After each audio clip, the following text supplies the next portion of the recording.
घने जंगलों के बीच एक कैसल को दिखाया जाता है जो पहले बहुत ही सुंदर जगह हुआ करती थी, लेकिन समय के साथ इस जगह की मरम्मत नहीं की गई, इसलिए ये जगह खंडहर में बदल गई और इंसान इस जगह को छोड़कर चले गए। और आज के समय में डीमंस ने इस जगह को अपना अड्डा बना लिया है। पर आज यहाँ पर दो हासिरा ओबनाई और सनामी आए होते हैं, क्योंकि इनके साथ जो दो आदमी थे उन्होंने डीमन को एक दिन पहले लोगों को अगवा करके यहाँ लाते हुए देखा था और आज भी डीमन ने किसी एक महिला को अगवा किया है। पर तभी ओबनाई कहता है, लगता है हम सही टाइम पर आए हैं, क्योंकि वहाँ देखो वो रहा डीमन। उसके बाद ये लोग डीमन के पीछे जाते हैं, पर वो डीमन भी सेंस कर लेता है कि कोई उसके पीछे आ रहा है और वो कहता है मुझे कल ही उन दोनों को मार देना चाहिए था। उसके बाद वो कैसल के अंदर चला जाता है और डीमन स्लेयर भी उसके पीछे पीछे महल के अंदर दाखिल हो जाते हैं। पर अब उनको चारों तरफ से डीमन ने घेर लिया था और उनमें से एक डीमन इस लड़के के ऊपर हमला करता है, लेकिन ओबनाई पलक झपकते ही उस डीमन का सर धड़ से अलग कर देता है और फिर सभी डीमन उनके ऊपर हमला कर देते हैं, लेकिन हासिरा उनको आसानी से हरा देते हैं। और फिर ओबनाई उन दोनों लड़कों को यहाँ से जाने के लिए कहता है, क्योंकि वो दोनों इनके लिए मुसीबत पैदा कर रहे थे। और फिर ओबनाई कहता है यहाँ मुझे कुछ ठीक नहीं लग रहा, जिसके जवाब में सनामी कहता है ऐसे जगह तो मुझे पसंद ही नहीं है और इतने सारे डीमंस को मैंने पहली बार ऐसे मंडराते हुए देखा है। तभी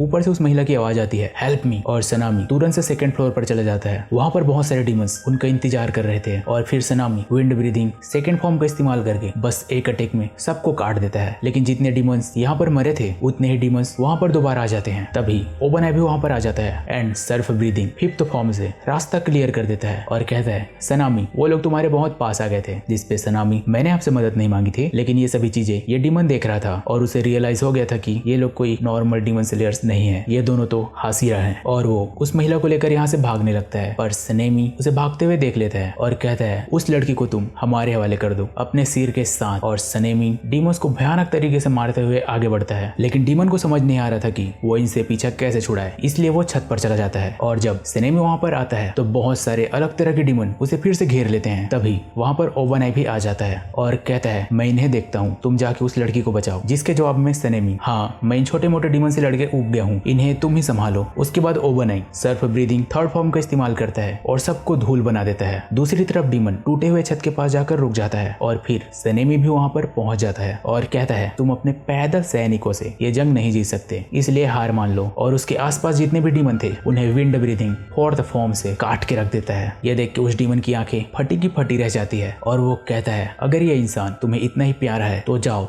ले लो, और उस महिला को हवा में फेंक देता है। लेकिन ओबनाई उस महिला को बचा लेता है और सनेमी उस डीमन को मारने के लिए आगे बढ़ता है, पर वो डीमन ब्रोकन हाउस के अंदर कूद जाता है और उसके पीछे पीछे ये दोनों हासिरा भी घर के अंदर कूद जाते हैं। एंड बूम, उनके सामने था इन्फिनिटी कैसल, जिसे आज से पहले इन लोगों ने कभी नहीं देखा। इसलिए ओबनाई कहता है ये क्या है, लेकिन सनेमी तो यहाँ के अलग अलग तरह के मॉन्स्टर को देखकर ही शॉक्ड था। पर तभी इन्फिनिटी कैसल गायब होने लगता है और सनेमी कहता है यहाँ वापस आओ बास्टर्ड, और तभी इन्फिनिटी कैसल का दरवाजा बंद हो जाता है और वो डीमन बच के भाग जाता है। पर अब ये दोनों इसी सोच में थे कि यहाँ पर क्या हो रहा है, वो कौन सी जगह थी और वो राक्षस गया कहाँ। उसके बाद सीन शिफ्ट होता है कनाव पर, जो अपना मिशन कंप्लीट करके वापस लौट रही थी। उसके बाद वो अपने मास्टर से जाकर मिलती है और उसकी मास्टर उसे स्वॉर्ड स्मिथ विलेज पर हुए हमले के बारे में बताती है और कहती है कि हमने दो अपर रैंक डीमन को हरा दिया है, मुइचिरो, मित्सुरी और तांजीरो की मदद से। और यही नहीं, नेजुको एक डीमन होकर भी सूर्य की रोशनी में भी रह सकती है। ये संकेत देता है कि मुजांग नेजुको के लिए जरूर आएगा, लेकिन आज इमरजेंसी हासिरा मीटिंग रखी गई है उबुसुकी हवेली में, इसलिए मैं कनाओ तुम पर भरोसा करके नेजुको की देखभाल की जिम्मेदारी सौंपती हूँ। उसके बाद सीन शिफ्ट होता है तांजीरो पर। वो 7 दिन से बेड पर लेटा हुआ है, पर वो जल्दी से ठीक होना चाहता था, इसलिए मित्सुरी ने उसे बताया था मैं बहुत ज्यादा खाना खाया करती थी, इसलिए बस 3 दिन में रिकवर हो गई, इसलिए अब तांजीरो भी ठूस ठूस कर खा रहा है। और फिर गोतो कहता है कि स्वॉर्ड स्मिथ विलेज का पता अब डीमंस को लग चुका है और डीमन उस पर कभी भी हमला कर सकता है, लेकिन हमारे मास्टर और दूसरे लोग बहुत ही दूरदर्शी थे, इसलिए उन्होंने पहाड़ों के बीच में पहले से ही गांव बसा के रखे हैं, जिसमें स्वॉर्ड स्मिथ विलेज वालों को शिफ्ट किया जा रहा है। दूसरी तरफ हासिरा की मीटिंग में सभी लोग पहुंच चुके हैं और फिर सनेमी कहता है मित्सुरी और मुइचिरो, सुना है तुम लोगों ने अपर रैंक डीमन से फाइट की है। जिसके जवाब में मित्सुरी, हाँ वो लड़ाई सच में बहुत ज्यादा खतरनाक थी और हम सब ने अपनी जान की बाजी लगा दी थी। मैंने सही कहा ना मुइचिरो? और फिर सनेमी, काश मैं भी वहाँ होता, पता नहीं मुझे कब अपर रैंक डीमन से फाइट करने को मिलेगा। लगा। और फिर ओबोनाई पूछता है क्या तुम दोनों ठीक हो? मित्सुरी कहती है हाँ, और मन ही मन सोचती है अरे वाह, इसे तो मेरी चिंता है। उसके बाद मुइचिरो हाँ मैं भी ठीक हूँ। उसके बाद गियोमी तुम लोगों ने 2 अपर रैंक डीमन को मारा है बिना किसी नुकसान के, ये बहुत बड़ी बात होती है। लेकिन अगर तुम लोगों में से किसी को भी कुछ हो जाता तो डीमन स्लेयर्स कमजोर पड़ सकते थे। और इनकी बात चल ही रही होती है तभी उनके मास्टर की पत्नी अमाने वहाँ पर आ जाती है और आकर उन्हें बताती है हो सकता है कि आपके मास्टर अब यहाँ पर कभी ना आ पाए क्योंकि उनकी तबीयत बहुत ज्यादा खराब है, इसलिए उनकी जगह मैं आई हूँ। उसके बाद अमाने कहती है आप लोगों को तो वर्तमान के हालत के बारे में पता होगा, लेकिन ये तो बस शुरुआत है। मुजांग नेजुको को पाने के लिए अपने एड़ी चोटी कदम लगा देगा जिससे कि वो भी सूरज की रोशनी पर विजय पा सके, इसलिए हमें एक विशाल युद्ध के लिए तैयार रहना होगा। उसके बाद वो मित्सुरी और मुइचिरो से पूछती है लड़ाई के दौरान तुम लोगों पर एक मार्क दिखाई दिया था, क्या तुम लोग बता सकते हो उस निशान को पाने के लिए तुम लोगों ने क्या किया था? लेकिन इनको तो पता ही नहीं था कि इनके शरीर में मार्क आया था। जिसके जवाब में अमाने कहती है सेंगोकू के समय में कुछ तलवारबाज हुआ करते थे, उन लोगों के ऊपर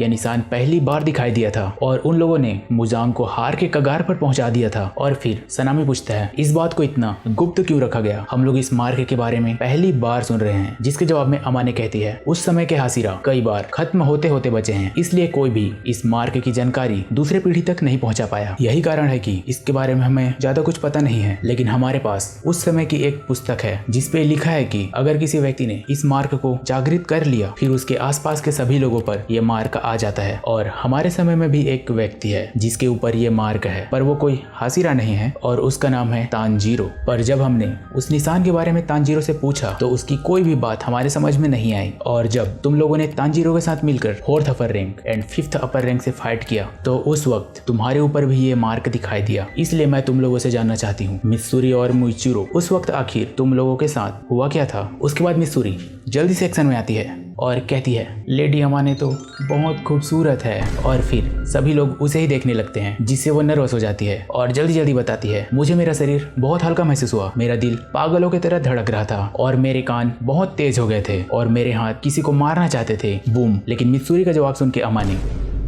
और ओबोनाई तो अपना सिर पकड़ लेता है। और फिर मुइचिरो कहता है कि जब मैंने लड़ाई को दोबारा से याद किया तो मेरा ध्यान कुछ अजीब चीजों पर गया, जैसे कि लड़ाई के दौरान मुझे जहर दे दिया गया था, इसलिए मैं हिल डुल नहीं पा रहा था। तभी एक लड़का मुझे बचाने आया पर वो खुद मरने वाला था और फिर मुझे मेरा बीता हुआ पास्ट याद आने लगा। उसके बाद मुझे बहुत गुस्सा आया और मैंने अपने इमोशन से कंट्रोल खो दिया। उस वक्त मेरे दिल की धड़कन 200 बीट पर मिनट रही होगी। बस इतना ही नहीं, उस वक्त मेरे शरीर का तापमान 102 डिग्री से अधिक था। और फिर अमाने पूछती है तुम्हें कैसे पता चला कि उस वक्त तुम्हारे शरीर का तापमान कितना था? जिसके जवाब में मुइचिरो कहता है एक बार मुझे बुखार आया था, तब मेरा शरीर बिल्कुल आग की तरह तप रहा था और उस समय मेरे शरीर का तापमान 102 डिग्री था और यही चीज मैंने लड़ाई के दौरान भी महसूस की थी। उसके बाद गियोमी कहता है आप फिक्र मत कीजिए लेडी अमाने, ये काम मुश्किल जरूर है लेकिन हम इसका कोई ना कोई तरीका ढूंढ लेंगे। और फिर अमाने कहती है इस मार्ग को पाने की एक कीमत है, जिसके भी शरीर पर यह आ जाता है वो बस 25 साल तक जिंदा रह सकता है। और ये सुन के सब सॉन्ग।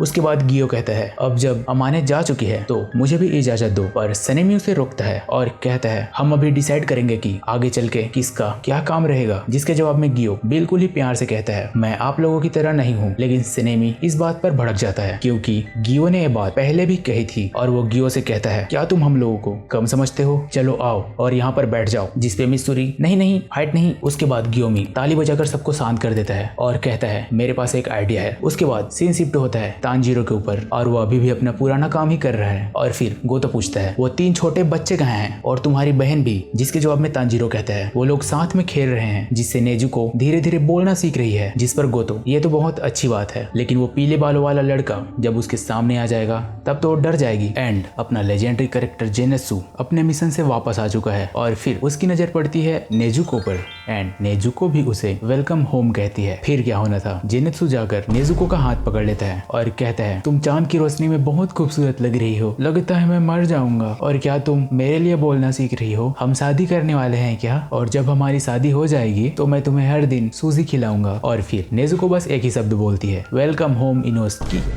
और फिर जेनेत्सु गुस्से से कहता है वो सुअर का बच्चा कहाँ है, मैं उसे मार डालूंगा। उसके बाद सीन शिफ्ट होता है दोबारा से तांजीरो पर और गोतो कहता है वो सुअर का सिर वाला आदमी कहाँ है, सुना है वो तुम्हारी बहन को अपना नाम लेना सिखा रहा है। तभी वहाँ पर हेगा नेजुका आ जाता है और तांजीरो को उसका तलवार ला के देता है और फिर तांजीरो कहता है ये तो मेरे पुराने वाले तलवार से भी ज्यादा गहरे काले रंग का है और इसमें बस डिस्ट्रॉयर ही क्यों लिखा है। जिसके जवाब में हेगा नेजुका कहता है ये तलवार बहुत ही मजबूत स्टील से बनाई गई है, इसे चलाने वाला जरूर बहुत शक्तिशाली रहा होगा। और उस समय बस हासिरा के तलवार पर ही कुछ लिखा होता था और इस तलवार में डिस्ट्रॉयर इसलिए लिखा है क्योंकि इसे बस डीमंस को मारने के लिए बनाया गया था। और फिर तांजीरो कहता है मैंने पिछली बार जब इस तलवार को चलाया था तब तो इसमें कुछ नहीं लिखा था। जिसे सुन के हेगा नेजुका तो भड़क जाता है और कहता है उस समय तलवार से जंग निकला ही कहाँ था और इसे बनाते बनाते मेरी बहुत पिटाई भी हुई थी, जिसका दर्द मुझे आज भी महसूस हो रहा है, जिसकी वजह से मैं अपने आंसू भी नहीं रोक पा रहा हूँ। और तांजीरो इस तलवार को बनाने के बदले तुम्हें मुझे जिंदगी भर डंपलिंग ला कर देना होगा, नहीं तो मैं तुम्हें मार डालूंगा। तभी गोतो उनके बीच में कहता है चोट तो तांजीरो को भी लगी थी, यहाँ तक कि उसकी हड्डी भी चूर चूर हो गई थी। उसके बाद हेगा नेजुका थोड़ा शांत होता है और वहाँ से जाते जाते कहता है सुना है ये नमूना काम का तो है। और फिर गेन्या कहता है तुम लोगों को और भी बातें करनी है क्या। जिसके जवाब में तांजीरो नहीं बस हमारा काम हो गया। तभी इनोस की खिड़की तोड़ के अंदर आता है और फिर गेन्या अपने लिए दूसरा कमरा मांगने लगता है। उसके बाद गोतो इनोस्की से कहता है तुम ये क्या कर रहे हो, लेडी कोचो तुम्हें मार डालेगी। उसके बाद इनोस्की बताता है स्ट्रेंथ ट्रेनिंग शुरू होने वाली है और जितने भी हासिरा है वो सभी हमें ट्रेनिंग देंगे, लेकिन ये पहली बार क्यों हो रहा है मुझे इसके बारे में नहीं पता। और फिर सीन शिफ्ट होता है हासिरा के मीटिंग में जहाँ ग्योमी कहता है इतने दिनों से हम डीमन से लड़ते रहते थे, इसलिए हमें अपने से नीचे वालों को ट्रेनिंग देने के लिए कभी टाइम नहीं मिल पाया। पर स्वॉर्ड स्मिथ विलेज के घटना के बाद डीमंस दिखना बहुत कम हो गए हैं, इसलिए ये गोल्डन टाइम है डीमन स्लेयर्स को ट्रेनिंग देने का। और आज से बस 3 दिन बाद इसकी शुरुआत होगी। उसके बाद ग्योमी की बातों पर सभी लोग हामी भरते हैं, पर उन लोगों के साथ गियो नहीं होता। दूसरी तरफ जेनित्सु तांजीरो से मिलने जाता है और कहता है मैं अभी तो मिशन से वापस आया था और अब मुझे एक एक करके सभी हासिरा से ट्रेनिंग लेनी पड़ेगी। जिसपे तांजीरो कहता है हम अपने से ज्यादा ताकतवर लोगों के साथ ट्रेनिंग करके जल्दी से उनके लेवल तक पहुंच सकते हैं, ये तो अच्छी बात है ना। पर जेनित्सु तांजीरो का माथा काटते हुए कहता है अगर तुम ऐसी ही पॉजिटिव बातें करती रहे तो आज से हम दोस्त नहीं हैं और तुम्हारी तो अभी तक हड्डी ठीक से जुड़ी भी नहीं है, इसलिए तुम यहीं लेटे रहोगे, पर मुझे तो अब ट्रेनिंग में जाना पड़ेगा ना। और फिर जेनित्सु तांजीरो से नाराज होकर वहाँ से जाने लगता है। पर तभी तांजीरो कहता है अरे रुको, मैं तुम्हें कुछ बताना भूल रहा हूँ। जब मैं अपर फोर्स से फाइट कर रहा था तो मेरा एक पैर टूट गया था और मैं चल भी नहीं पा रहा था, लेकिन तुमने जो मुझे थंडर ब्रीदिंग सिखाई थी उसी का इस्तेमाल करके मैं डीमन का सिर काट पाया था, इसके लिए थैंक यू। जिस पे जेनित्सु तुम तो बहुत बड़े बेवकूफ हो, तुम्हें क्या लगा तुम ऐसी बातें करके मुझे मना लोगे, अच्छा बाद में मिलते हैं तांजीरो।